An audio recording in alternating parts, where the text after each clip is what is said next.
a 8 instances d'avis qui sont chargées de conseiller la ministre sur les politiques à mener, que ce soit en matière de littérature, de livres, politique du livre, politique de langue régionale, politique d'aide à la bande dessinée de création, et que le Conseil de la langue et de la politique linguistique, tout comme le Conseil du livre, ont un statut un peu particulier parce qu'ils remettent des avis généraux sur la politique de la langue, puisque à côté de ce Conseil de la langue et de la politique linguistique qui a été créé en 1985, je crois que c'est important de dire aussi que c'est un conseil qui est relativement jeune, de même que le service de la langue française, contrairement à des services qui existaient déjà bien avant la création de la communauté française. Hier, c'était à Three Mile Island, aux États-Unis, avant Tchernobyl.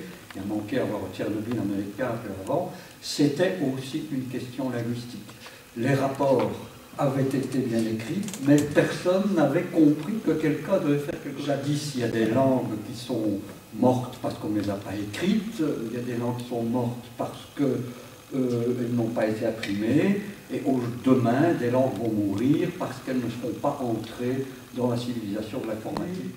Que le pouvoir public lui-même tienne un discours déculpabilisant pour la langue, pour pouvoir dire aux usagers, cette langue est à vous, reprenez-la en main, de la même manière que dans beaucoup de domaines, vous devez reprendre votre destin en main. Il y a toujours un thème, et Verviers a particulièrement bien obéi à l'injonction du thème de la solidarité.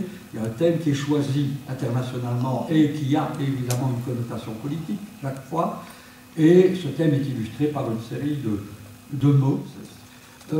Donc attirer l'attention sur ce problème de la lisibilité, qui n'est pas une question de beau parler ou de bien parler. Dans le cadre du grand dictionnaire terminologique québécois, avec nos homologues de l'Office québécois de la langue française, mais aussi au niveau des institutions de l'Union européenne.